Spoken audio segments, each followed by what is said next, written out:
আসসালামু আলাইকুম ওয়া রাহমাতুল্লাহি ওয়া বারাকাতুহু। প্রতিদিনের আমল ইউটিউব চ্যানেলে সম্মানিত দিনী ভাই বোনেরা, আশা করি আল্লাহ তাআলার অশেষ রহমতে ভালো আছেন, সুস্থ আছেন। আজকের ভিডিওটি অনেক দম্পতির জন্য খুবই গুরুত্বপূর্ণ একটি ভিডিও।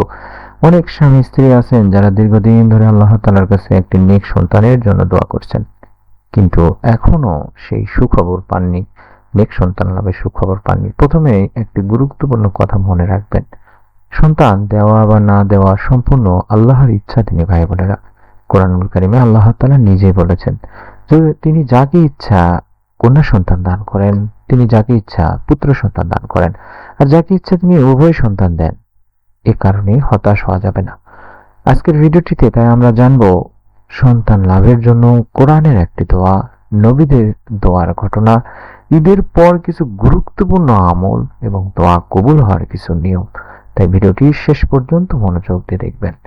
সন্তান আল্লাহর একটি বড় নিয়ামত। প্রিয় দর্শক, সন্তান শুধু আনন্দ নয়, এটি আল্লাহর একটি বড় নিয়ামত। একটি নেক সন্তান মা বাবার জন্য দুনিয়াতে সুখবরের কারণ হয় এবং আখিরাতেও কিন্তু এর উপকার করে। এই কারণে ইসলাম আমাদের শিখিয়েছে সন্তান লাভের জন্য আল্লাহ তাআলার কাছে দোয়া করতে। নবীদের দোয়া হিসেবে পরিচিত একটি দোয়া রয়েছে। একজন মহান নবী দীর্ঘদিন ধরে সন্তান পাননি, তিনি আল্লাহ তাআলার কাছে কান্না করে দোয়া করেছিলেন। কোরআনের সেই দোয়াটি হচ্ছে, রব্বি লা তাজারনি ফারদান ওয়া আনতা খায়রুল ওয়ারিসিন। রব্বি লা তাজারনি ফারদান ওয়া আনতা খায়রুল ওয়ারিসিন। এভাবে এই দোয়ার আমলটি করতে পারেন, অর্থাৎ বলতে পারেন যে, হে আমার রব, হে আল্লাহ, আমাকে একা ছেড়ে দেবেন না, আপনিই তো সর্বশ্রেষ্ঠ উত্তরাধিকারী, নেক সন্তান দানের অধিকারী। আল্লাহ সেই দোয়া কবুল করেছিলেন। তিনি ভাই বোনেরা, চাইলে সন্তান লাভের জন্য আরেকটি গুরুত্বপূর্ণ দোয়া রয়েছে, ছোট্ট দোয়া, রব্বি হাবলি মিনাস সলিহিন। রব্বি হাবলি মিনাস সলিহিন।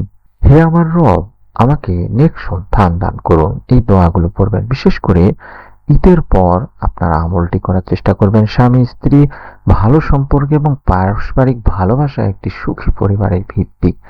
ইসলাম দাম্পত্য জীবনকে অত্যন্ত সম্মান দিয়েছে। স্বামী স্ত্রী একে অপরের জন্য দোয়া করবে, ভালো আচরণ করবে এবং আল্লাহর উপর ভরসা রাখবে। এবং পবিত্র রমজান মাসের পরে, ঈদের পরে, রোজার পরে আমরা এই ছোট্ট নিয়ম মেনে এই দোয়াটি পড়ব এবং আল্লাহ তাআলার কাছে বেশি বেশি নেক সন্তান কামনা করব। অবশ্যই আপনারা সহবাসের আগে স্ত্রী সহবাস করে তারপরে আপনারা সহবাসে লিপ্ত হওয়ার চেষ্টা করবেন। আমি অনুরোধ করছি, সন্তান লাভের জন্য কিছু গুরুত্বপূর্ণ আমল রয়েছে, সেই আমলগুলো সকলেই করার চেষ্টা করবেন যারা নেক সন্তান চাচ্ছেন। যেমন 1 নম্বর হলো 5 ওয়াক্ত নামাজ নিয়মিত পড়তে হবে তিনি ভাই বোনেরা। 2 নম্বর আমল হলো বেশি বেশি করে ইস্তেগফার করতে হবে, চাইলে আস্তাগফিরুল্লাহ পড়তে পারেন। 3 নম্বর আমল হলো কোরআনের যে দোয়াগুলো শিখিয়ে দিলাম সেই দোয়াগুলো পড়তে হবে। চতুর্থত দরুদ শরীফ পড়বেন, চাইলে আল্লাহুম্মা সাল্লি আলা মুহাম্মাদ ওয়া আলা আলি মুহাম্মাদ ছোট দরুদটি পড়তে পারেন, অথবা দরুদ ইব্রাহিম পড়বেন এবং আল্লাহর উপর পূর্ণ ভরসা রাখবেন। প্রিয় দর্শক দিনী ভাই বোনেরা, দোয়া কবুল হওয়ার কিছু শর্ত রয়েছে, অর্থাৎ দোয়া কবুল হওয়ার জন্য কয়েকটি বিষয় খুব গুরুত্বপূর্ণ। যেমন মন থেকে দোয়া করতে হবে। দোয়া মন থেকে করতে হয় দিনী ভাই বোনেরা। গুনাহ থেকে তওবা করতে হবে এবং হালাল উপার্জন করতে হবে। ধৈর্য ধরে আল্লাহর উপর ভরসা রাখতে হবে। একটি গুরুত্বপূর্ণ বাস্তব কথা হলো, অনেক সময় চিকিৎসারও প্রয়োজন হতে পারে এবং হয়ে থাকে।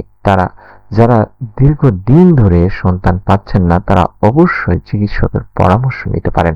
ইসলাম আমাদের শিখিয়েছে চিকিৎসা নেওয়া এবং আল্লাহর উপর ভরসা রাখা। তাই অনুরোধ করছি প্রিয় দর্শক ভাই বোনেরা, কখনো হতাশ হবেন না। আল্লাহর রহমত অনেক বড়, আমাদের চিন্তারও বাইরে থেকে। আপনি যদি সত্যি মন থেকে আল্লাহ তাআলার কাছে দোয়া করেন, আল্লাহ অবশ্যই আপনার কথা শুনবেন। তাই বেশি বেশি দোয়া করুন। চাইলে রব্বি হাবলি মিনাস সলিহিন এই দোয়াটি বেশি বেশি করে করুন। আল্লাহ আমাদের সবাইকে নেক সন্তান দান করুন। আল্লাহ আমাদের দোয়া কবুল করুন। আমাদের পরিবার সংসারে রিজিকে বরকত দান করুন। শ্রেষ্ঠ সম্পদ সন্তান দান করুন। আমিন। আমি অনুরোধ করব, আপনারা যদি ভিডিওটি থেকে অত্যন্ত গুরুত্বপূর্ণ কিছু তথ্য পেয়ে থাকেন এবং এই আমলের উসিলায় নেক সন্তান লাভের সুসংবাদ পেয়ে থাকেন, অবশ্যই আমাদেরকে কমেন্ট করে জানাবেন এবং নতুন সন্তান লাভের পরীক্ষিত আমলের ভিডিও পাওয়ার জন্য চ্যানেলটি সাবস্ক্রাইব করে বেল বাটনটি অন করে রাখবেন। সকলে ভালো থাকুন, সুস্থ থাকুন। আমরা মন থেকে দোয়া করি, আপনারাও কমেন্ট সেকশনে দোয়া চান। আল্লাহ যেন আপনাদের সকলকে আমলের উসিলায় একটি নেক সুন্দর সুস্থ সন্তান লাভের সুখবর দান করেন। আমিন। আসসালামু আলাইকুম ওয়া রাহমাতুল্লাহ।